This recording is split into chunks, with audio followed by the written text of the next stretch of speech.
நமக்கு சொந்தமான நிலத்தினுடைய பட்டாவும் பத்திரமும் எப்பவுமே நம்ம ஒன்றா தாங்க வச்சுருக்கணும். பட்டாவில் யார் பேர் இருக்கோ அதே பேர் தான் பத்திரத்தில் இருக்கணும். பத்திரம் தான் ரொம்ப ரொம்ப இம்பார்ட்டண்ட். ஏன்னா உச்சநீதிமன்ற தீர்ப்பில் இப்போ நம்ம ஒரு கேஸ் போட்டோம் அப்படின்னா உச்சநீதிமன்றத்தில் பத்திரம் யாரோட பேரில் இருக்கோ அவங்களுக்கு தான் வந்துட்டு இந்த கேஸ் வந்து சாதகமாக வரும். அதனால பட்டா மட்டும் இருந்தாலும் முழு உரிமை வாங்கிட முடியாது, பத்திரம் மட்டும் இருந்தாலும் முழு உரிமை வாங்கிட முடியாது.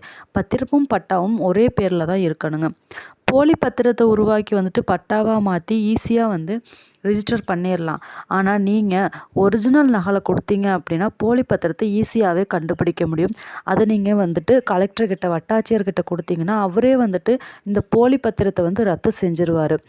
அதே போல் வில்லங்கம் மற்றும் பட்டா வந்துட்டு மாதத்துக்கு ஒரு முறை நீங்கள் ஆன்லைனில் கண்காணிச்சிட்டே இருக்கணுங்க.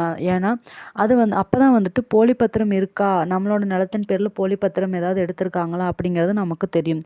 இப்போது நம்மளோட நிலத்தை மற்றவங்களுக்கு விற்கும்போது நம்ம வந்துட்டு சார்பதிவாளர் அலுவலகத்தில் வந்துட்டு பத்திரம் வாங்கிக்குவோம். ஆனால் அரசாங்கத்தால் பழங்குடியினருக்கு, நிலமில்லாதவங்களுக்கு, இவங்களுக்கெல்லாம் வந்து அரசாங்கத்தினால கொடுக்கப்படுற பட்டாக்கு வந்துட்டு பத்திரம் இருக்காது.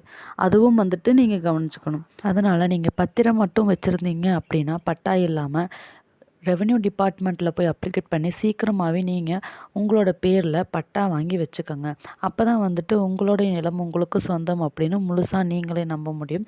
ஸோ பத்திரம் பட்டா சம்மந்தமான எந்த விதமான நியூஸை உடனுக்குடனே தெரிஞ்சுக்கணுனாலும் நம்மளோட டிஎன்நியூஸ் 24x7 சேனலை சப்ஸ்கிரைப் பண்ணி வச்சுக்கோங்க. கூடவே பெல் ஐக்கானை கிளிக் பண்ணி வச்சுக்கோங்க. Thank you friends.